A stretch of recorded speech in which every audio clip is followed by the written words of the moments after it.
Karen calls. 911. On John Kennedy, changing his own wife, Avibad. What the cops uncover shocks everyone. John Neely Kennedy, a man who valued his privacy and kept to himself, lived a quiet life in the small tree-lined neighborhood of Crestwood, Missouri. His modest brick house sat neatly at the corner of Oakwood Drive. Its lawn meticulously trimmed, its shutters always closed. He wasn't one for small talk or block parties, preferring the hum of his home office to the chatter of neighbors. To most in Crestwood, John was a polite but distant figure, someone who waved from his porch but rarely lingered for conversation. That suited him just fine. His days were filled with work, the soft glow of his computer screen, and the occasional walk to clear his mind. But on this particular afternoon, a routine decision would thrust him into a storm he never saw coming, one that would unravel secrets far beyond his own doorstep. It started innocently enough. John had just finished a long morning of work, his eyes tired from staring at spreadsheets and emails.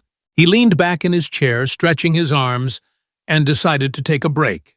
As he streamed a podcast on his phone, he noticed the audio cutting in and out, the familiar buffering icon spinning endlessly. Frowning, he checked his internet speed. The numbers were abysmal, far slower than what his provider promised. At first, he chalked it up to a glitch, maybe a temporary outage. But the lag persisted, dragging down his video calls and making even simple web pages load at a crawl. John wasn't a tech wizard, but he knew enough to suspect something wasn't right.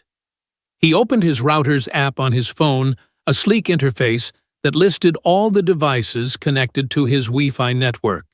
His phone, his laptop, his smart TV, they were all there as expected. But then he saw a device labeled Crestwood I01. The name sent a prickle down his spine. It wasn't random gibberish like the strings of numbers and letters you'd expect from a device's default settings. It was deliberate, almost as if someone wanted it to blend in with the neighborhood's vibe. John lived alone. He didn't share his Wi-Fi password with anyone, not even the occasional delivery driver or visiting colleague. So who or what was Crestwood I01? His first instinct was to assume it was a mistake, maybe a neighbor's device that had somehow latched onto his network. But the more he thought about it, the less that made sense. His Wi-Fi was password protected, and he'd changed it just a few months ago after moving in. He wasn't careless enough to leave it open. Leaning forward, he tapped through the app's settings, checking the connection logs. The mystery device had been active for days, maybe weeks, pulling data consistently. It wasn't just piggybacking on his internet, it was doing something. John's jaw tightened. He didn't like the idea of someone freeloading off his network, and he liked the idea of an unknown device even less. Without hesitation, he decided to take action. He'd kick the device off and reset his Wi-Fi password to something stronger, just to be safe. It was a simple fix, one he'd done before. But his router's signal was weak inside the house, so he grabbed his phone and stepped outside to the driveway where the connection was stronger. The afternoon sun hung low, casting long shadows across the quiet street. Crestwood was the kind of place where kids rode bikes until dusk, and neighbors waved from their porches. It was peaceful, almost idyllic, but John had always kept his distance. He liked the calm, but didn't feel the need to be part of the neighborhood's social fabric. Standing in his driveway, he leaned against the side of his house phone in hand and began the process of resetting his router. The app prompted him to enter a new password, and he typed in a complex string of letters, numbers, and symbols, double-checking each character. His fingers moved quickly, his focus locked on the screen. He didn't notice the curtains twitching across the street, where Susan Miller, a longtime resident of Crestwood, stood at her kitchen window watching him. Susan was the kind of neighbor who knew everyone's business, or thought she did. She prided herself on keeping an eye on the street, noting who came and went, who mowed their lawn too early, or whose dog barked too late. John, with his quiet demeanor and tendency to stay indoors, had always rubbed her the wrong way. He wasn't rude, but he wasn't friendly either. He didn't join the neighborhood watch group she'd helped organize, didn't show up to the annual barbecue, and barely acknowledged her when they passed on the sidewalk. To Susan, that kind of behavior was suspicious. Why was he so private? What was he hiding? And now here he was, standing in his driveway, staring intently at his phone, typing furiously. To her, it didn't look like someone checking email or scrolling through social media. It looked wrong. Her mind raced, conjuring scenarios she couldn't quite articulate. Was he hacking something, messing with the neighborhood's internet?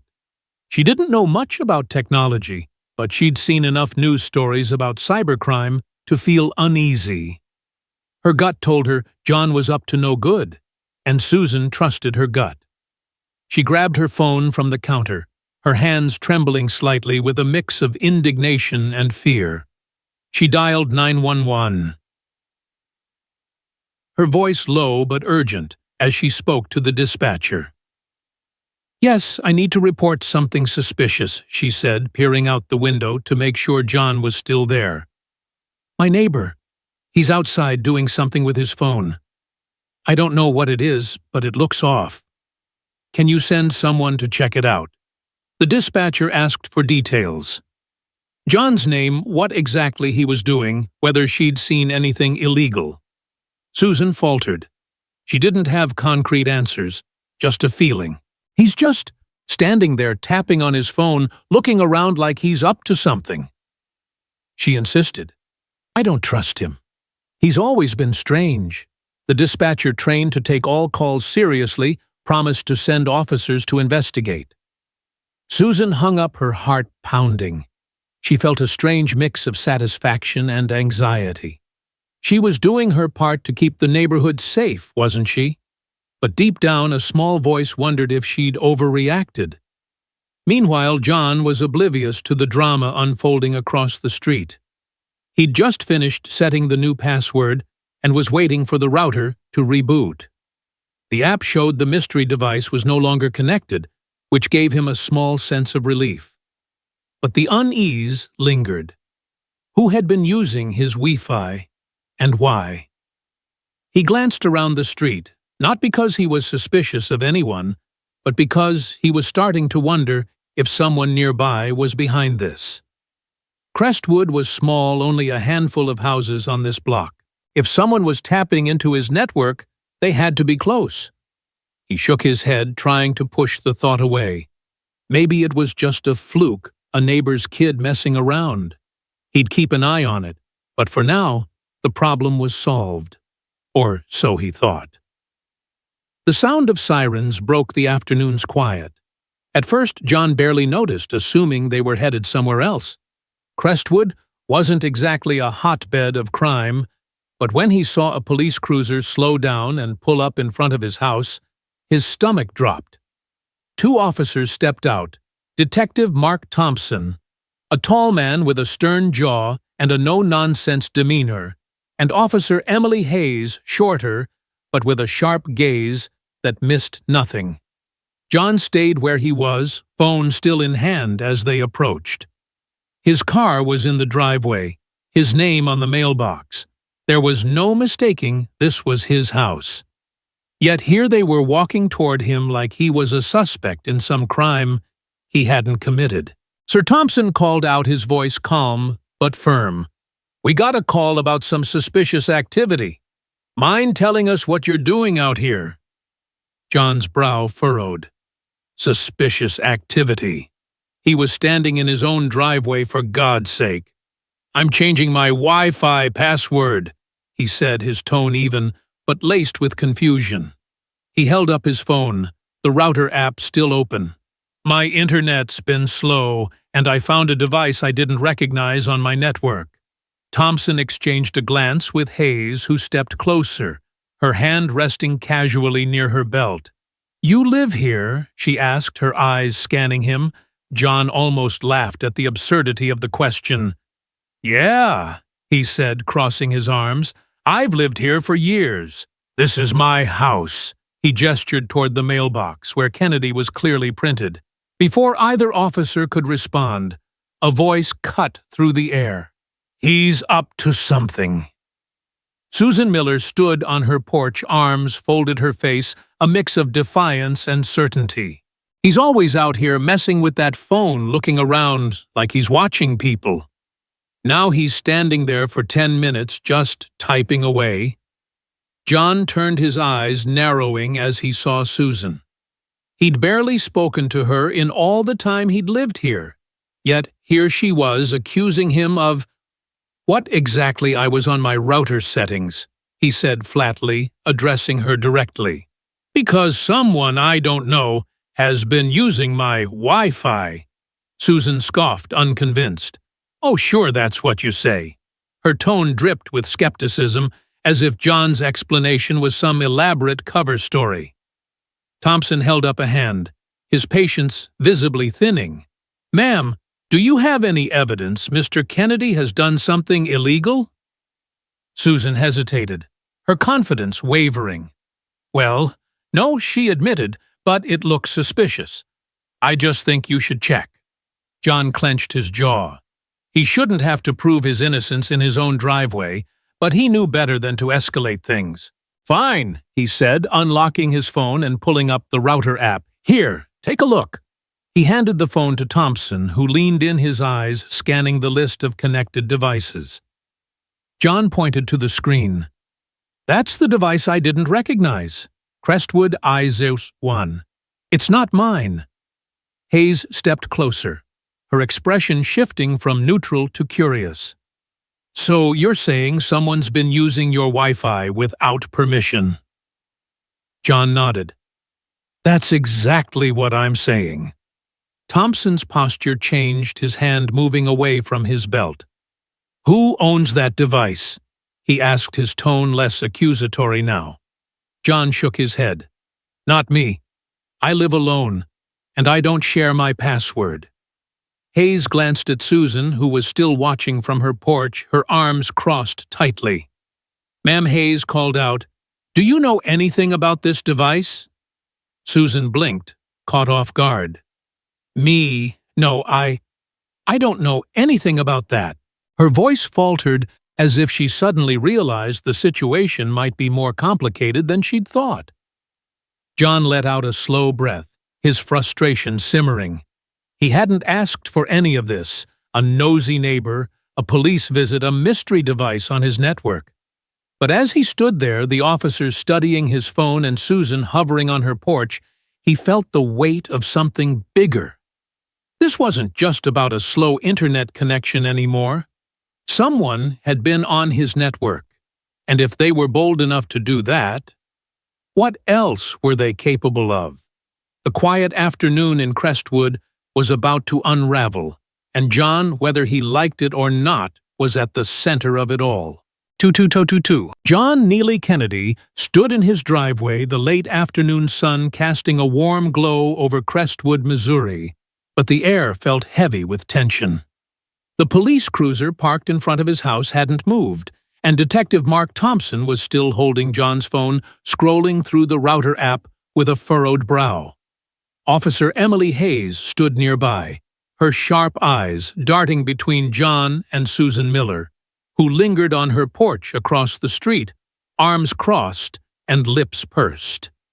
Susan's accusation that John was up to something suspicious had brought the officers here, but the discovery of an unknown device labeled Crestwood I01 on John's Wi-Fi network had shifted the mood.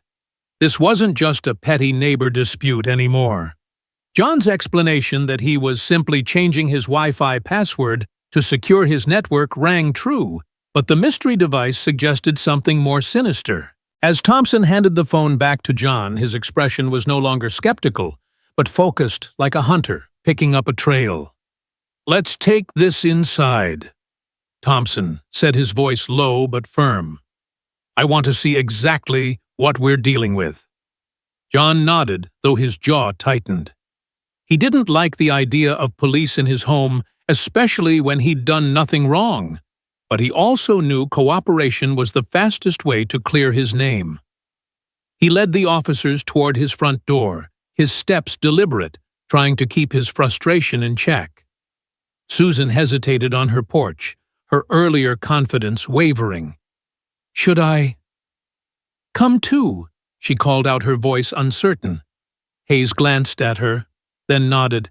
"Might be helpful, ma'am." "Let's go." Susan hurried across the street, her sneakers slapping against the pavement, as if she didn't want to be left out of whatever was unfolding.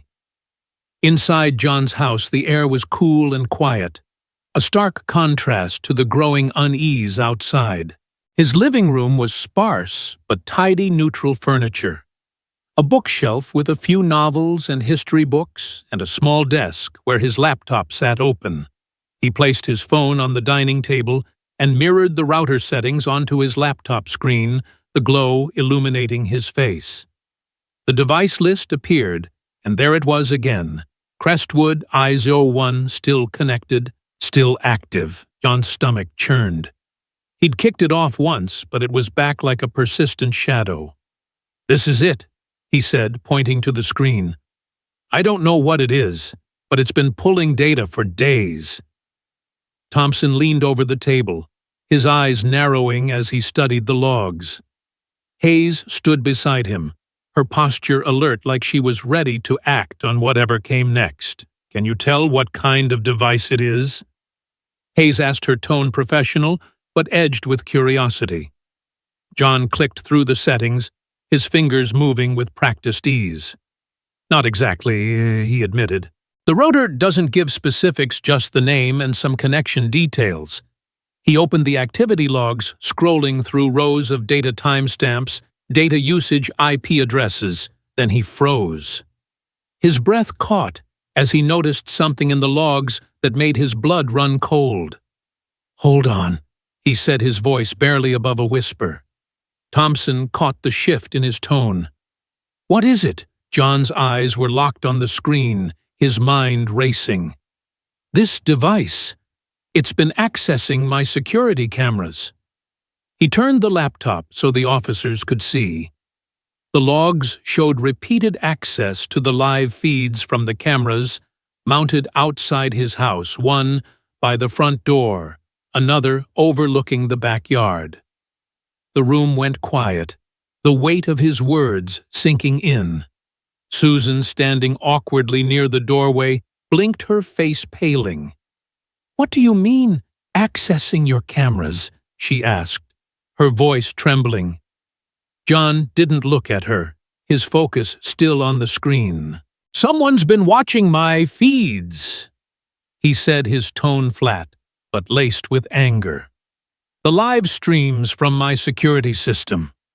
They've been logging in probably for days." Hayes's expression tightened, her hand instinctively moving to her radio. "You're saying someone's been spying on you through your own cameras?" John nodded, his throat dry. "That's exactly what I'm saying." Thompson straightened up, his earlier skepticism replaced by a grim determination. "Can you see what they've been looking at?" John scrolled further, his fingers moving faster now, driven by a mix of dread and curiosity. The logs showed more than just his cameras.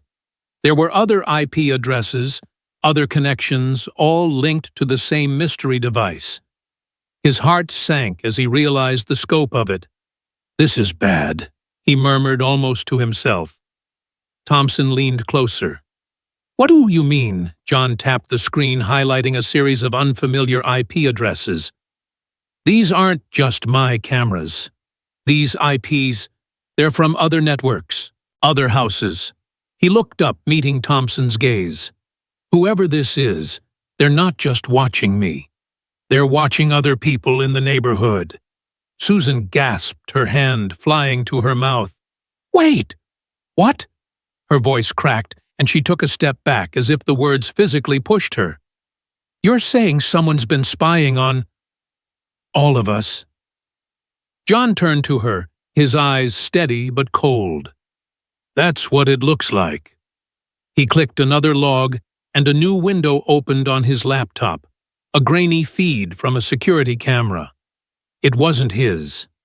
The image showed a dimly lit hallway, then panned to a living room with floral curtains and a worn couch. Susan's eyes widened, her breath hitching. That's my house," she whispered, her voice barely audible. John didn't need to ask for confirmation. He recognized the layout from the few times he'd passed by her open front door. The feed switched to another angle, a bedroom, the bed neatly made, a child's stuffed animal on the pillow. Susan stumbled back, pressing a hand to her chest.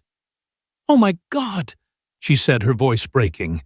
Thompson's face darkened, his hand now resting on his radio. "How the hell is this happening?" he demanded, his voice sharp. John exhaled, his mind racing as he pieced it together. "If I had to guess," he said, "someone's set up a fake Wi-Fi network. A signal that looks legitimate, like it belongs to the neighborhood. People connect to it without realizing, and once they do, their devices are compromised. It's called a man-in-the-middle attack." Hayes nodded, her eyes narrowing. "So they're intercepting data, accessing cameras, maybe more." John's jaw tightened. "Exactly." Susan shook her head, her hands trembling. No, this can't be right," she said, her earlier bravado gone. "You're saying someone's been watching me, my family?" John's gaze didn't waver. "That's what I'm saying." The room felt smaller now, the air thick with unease. Thompson's radio crackled as he stepped aside to call for backup, his voice low but urgent. "This is Thompson. We've got a potential cybercrime situation in Crestwood.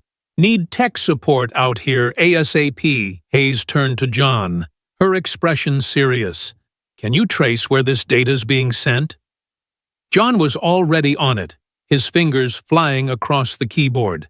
He wasn't a hacker, but he'd dealt with network security enough to know the basics. He pulled up the IP logs, cross-referencing them with connection timestamps and signal strength. The data was being sent somewhere close, too close. "It's not going to some remote server," he said, his voice tense. "It's being sent to an address right here in the neighborhood." Susan's eyes widened, her face ashen. "You mean someone nearby is doing this?" John nodded, his stomach twisting. "A few doors down, maybe closer." Thompson rejoined them, his expression grim. "We need to pinpoint exactly where," he said. "If this is coming from inside the neighborhood, we're dealing with a serious breach." John worked quickly, his laptop screen a blur of numbers and maps. He used the router's signal strength data to narrow down the location, his heart pounding as the results came into focus. The address was unmistakable, a house just 3 doors down from his own. Susan's breath caught as she recognized it too. "No," she whispered, shaking her head. That's my house." John's eyes snapped to her, but he didn't say anything. The pieces were falling into place, and the picture they formed was uglier than any of them had expected. Thompson's voice cut through the silence. "We need to check it out. Now." He turned to Susan, his tone leaving no room for argument. "Ma'am, you're coming with us." Susan nodded, her face pale, her earlier accusations forgotten. John closed his laptop, his mind racing. He hadn't asked for this, hadn't wanted to be dragged into a neighborhood drama. But now he was in too deep, and the truth, whatever it was waiting just down the street. "I'm coming too," he said, his voice firm. Thompson gave him a sharp look. "This is police business, Mr. Kennedy." John met his gaze, unyielding. "It's my network, my cameras, my neighborhood. I'm coming." Hayes exchanged a glance with Thompson, then nodded. "Fine, but you stay back and let us handle it." As they stepped outside, the quiet street felt different now, like it was holding its breath. The sun was dipping lower, casting long shadows that stretched across the lawns. John walked behind the officers, Susan trailing beside him, her steps hesitant. She didn't look at him, but he could feel her guilt, her fear. She'd called the cops on him, convinced he was the problem, but now the real threat was pointing back to her own home. John's mind was on the mystery device, the cameras, the unknown person who had been watching them all. Whoever was behind this, they were close, too close. And John was determined to find out who. The investigation was just beginning, and the answers, when they came, would shake Crestwood to its core. The quiet streets of Crestwood, Missouri, felt anything but peaceful as John Neely Kennedy walked alongside Detective Mark Thompson and Officer Emily Hayes, with Susan Miller trailing behind, her face pale and her steps unsteady. The revelation that the mysterious Crestwood I-01 device, which had been accessing security cameras across the neighborhood, was transmitting data to an address. Just 3 doors down, Susan's house had turned the afternoon into a tense standoff. John's heart pounded, not with fear, but with a mix of anger and determination. He'd been dragged into this mess, accused of wrongdoing by a neighbor who barely knew him, only to uncover a breach that threatened the entire community. Now, as they approached Susan's house, the truth was within reach, and it was pointing to someone close, too close to home. Susan's hands shook as she fumbled with her keys, her earlier bravado replaced by a quiet dread. She hadn't said a word since recognizing her own address on John's laptop, but her eyes betrayed her turmoil. John, for his part, kept his expression neutral, though his mind raced with questions. Who was behind this? And why Susan's house was a mirror of the neighborhood's charm: white siding, a neatly trimmed hedge, a porch swing that swayed gently in the breeze. But the warmth of its exterior did nothing to ease the tension as they reached the front door.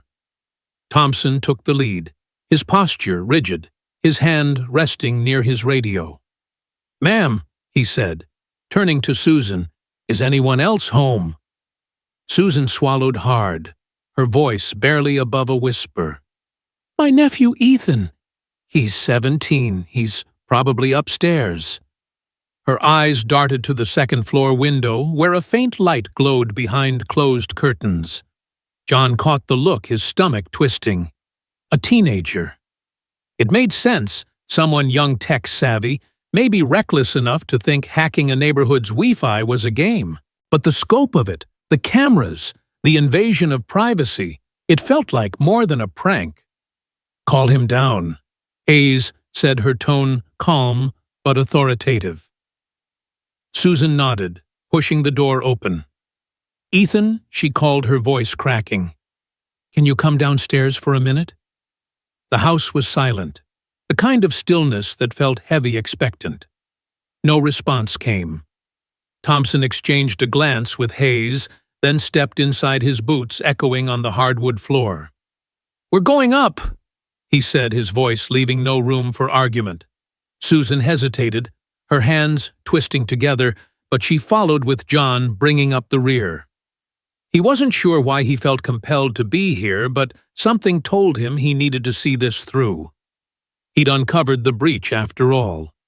This was personal now. The stairs creaked as they climbed, the air growing warmer as they reached the second floor. Ethan's bedroom door was closed, a faint hum of electronics audible from within. Thompson knocked hard, the sound sharp in the quiet house. "Ethan, this is the police. We need to talk." Still nothing. Then a faint shuffle, a chair scraping, footsteps moving quickly. Hayes's hand hovered near her holster, her eyes narrowing. "Open the door." "Now," she called, her voice firm. The knob turned slowly, and the door creaked open, revealing Ethan Miller. He was lanky, with messy brown hair and wide, nervous eyes that darted between the officers, his aunt and John. His hands fidgeted at his sides, one clutching a phone that he quickly shoved into his pocket. "What's going on?" he asked, his voice tight, trying to sound casual, but failing miserably. Thompson studied him, his gaze unyielding. "We have reason to believe You've been accessing private security cameras in the neighborhood. Want to explain that Ethan's face barely flinched, but his fingers curled slightly, betraying his nerves. What? That's crazy, he said, forcing a laugh. I don't know what you're talking about. Hayes stepped forward, her presence commanding, despite her smaller frame. Mind if we check your laptop? Ethan's jaw tightened, his eyes flicking to a desk in the corner where a laptop sat, its screen dark. You don't have a warrant, he said, his voice sharper now, almost defiant. Thompson's expression didn't change. We can get one, Ethan, but right now, we're giving you a chance to tell us the truth before this gets worse. Susan, standing behind John, finally spoke, her voice trembling. Ethan, please, tell me you're not involved in this. Her eyes were wide, pleading, as if she could will the truth to be different. Ethan's gaze darted to her, and for a moment, something like guilt flickered across his face. But he quickly looked away, his shoulders hunching. I'm not, he muttered, but the words lacked conviction. John, who had been silent until now, stepped forward, his patience wearing thin. Then explain why the data from my cameras and your aunt's is being sent to an IP address tied to this house. He kept his voice steady, but the weight of his words hung in the air. Ethan's eyes widened just for a second before he masked it with a scowl. You're wrong, he said, but his voice wavered. Thompson wasn't buying it.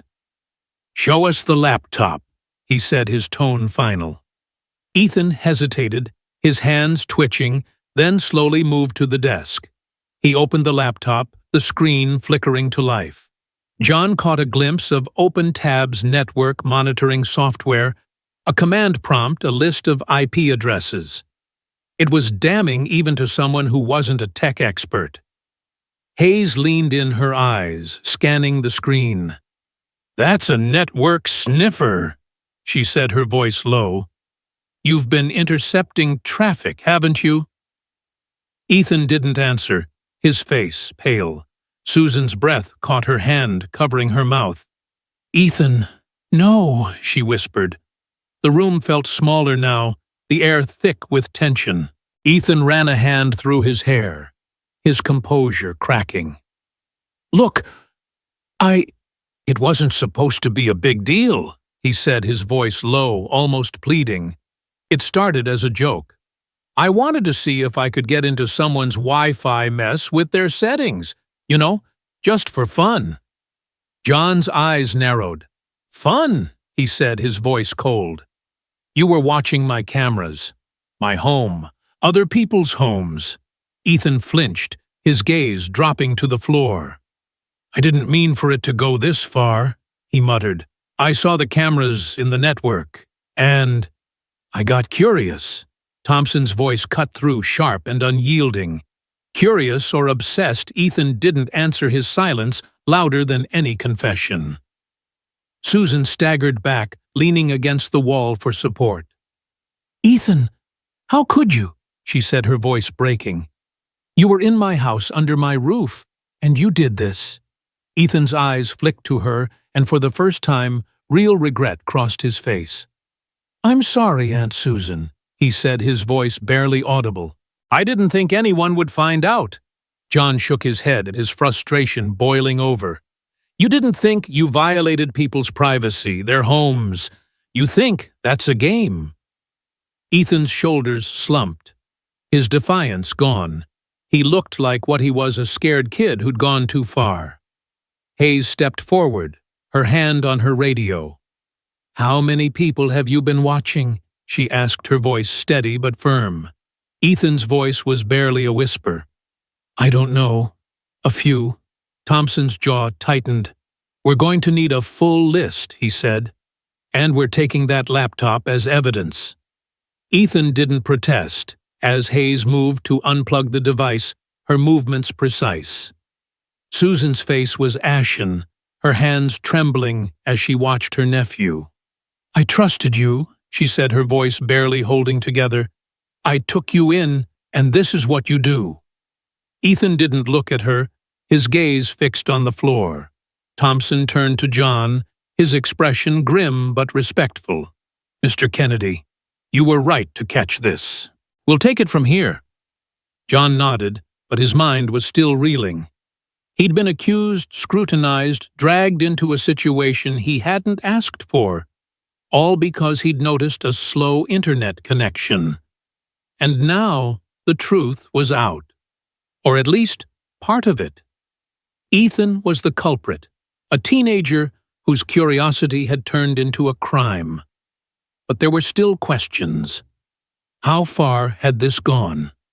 What else had Ethan seen, and how had he gotten away with it for so long? As Thompson read Ethan his rights, the boy's face paled further, his hands shaking as he realized the gravity of his actions. "Ethan Miller, you're under arrest for unauthorized access of a computer network and unlawful surveillance," Thompson said, his voice steady. Hayes pulled out her cuffs, the metallic click echoing in the room. Ethan didn't resist, his shoulders slumping as the cuffs closed around his wrists. Susan turned away, tears welling in her eyes, unable to watch. John stood silently, his anger tempered by a strange sense of pity. Ethan was just a kid, but he'd crossed a line that couldn't be undone. As the officers led Ethan downstairs, Susan lingered in the hallway, her face buried in her hands. John paused, looking at her. Part of him wanted to say something to call out her rush to judgment, her baseless accusations.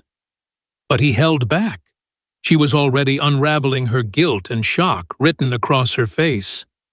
"I'm sorry," she whispered, her voice muffled. John didn't respond right away. He didn't need her apology, not yet. He just wanted answers, and they weren't done yet. As he followed the officers outside, the weight of the day settled over him. The truth was out, but the fallout was just beginning, and Crestwood would never feel quite the same again. The air in Crestwood, Missouri felt heavier as the sun dipped below the horizon, casting a soft orange glow over the quiet street. John Neely Kennedy stood on his porch, watching as Detective Mark Thompson and Officer Emily Hayes led Ethan Miller, hands cuffed, to the waiting police cruiser. The flashing lights painted the neighborhood in stark red and blue, drawing curious glances from windows and porches. Susan Miller lingered in her doorway, her face pale, her eyes red from crying. The revelation that her nephew Ethan had been behind the neighborhood's Wi-Fi breach and the unauthorized access to security cameras had shattered her. She'd called the police on John, convinced he was the problem, only to discover the real threat was living under her roof. John's frustration still simmered. He'd been dragged into this mess, his privacy violated, his name questioned. But as he watched Susan's trembling figure, he felt a flicker of empathy. This wasn't just about him anymore. The entire neighborhood had been shaken, and the path forward wasn't about pointing fingers, but finding a way to heal. Inside his house, John's laptop still sat open on the dining table, the router app displaying the now disconnected Crestwood i01 device. The silence in his home was deafening, a stark contrast to the chaos of the past few hours. He sank into a chair, running a hand over his face. He hadn't asked for any of this, a nosy neighbor's accusation, a police visit, the discovery of a teenager hacking into private cameras. But he'd caught it, and now Ethan was facing the consequences. Thompson had promised a thorough investigation, and Ethan's laptop was already on its way to the cybercrime unit for analysis. The scope of Ethan's actions, how many homes he'd spied on what he'd done with the footage, was still unclear, but the violation was undeniable. John's own cameras meant to keep him safe had been turned against him. The thought made his skin crawl. As the cruiser pulled away, Susan stepped onto her porch, her shoulders slumped. She looked across the street at John, her expression a mix of guilt and sorrow. For a moment, their eyes met, and John could see the weight of her mistake. She'd jumped to conclusions, called the police on him without evidence, and now her own nephew was in custody. Slowly she crossed the street, her steps hesitant, as if she wasn't sure she had the right to approach. "Mr. Kennedy," she said, her voice barely above a whisper. I owe you an apology." John leaned against his porch railing, his arms crossed, his face unreadable. "I was wrong." Susan continued, her voice shaking. "I saw you out here with your phone and I don't know what I thought. I just assumed you were up to something. I should have talked to you first. I'm so sorry." John let her words hang in the air, the silence stretching between them. Part of him wanted to lash out to remind her how her snap judgment had turned his afternoon upside down. But he saw the pain in her eyes, the way her hands trembled, and he softened. "You made a mistake," he said finally, his tone calm but firm. "But you're not the one who hacked into my cameras. Or yours." Susan's eyes welled up and she looked away, wiping her cheek. "I took Ethan in because he needed a place to stay," she said. "I thought I was helping him. I never imagined he'd do something like this."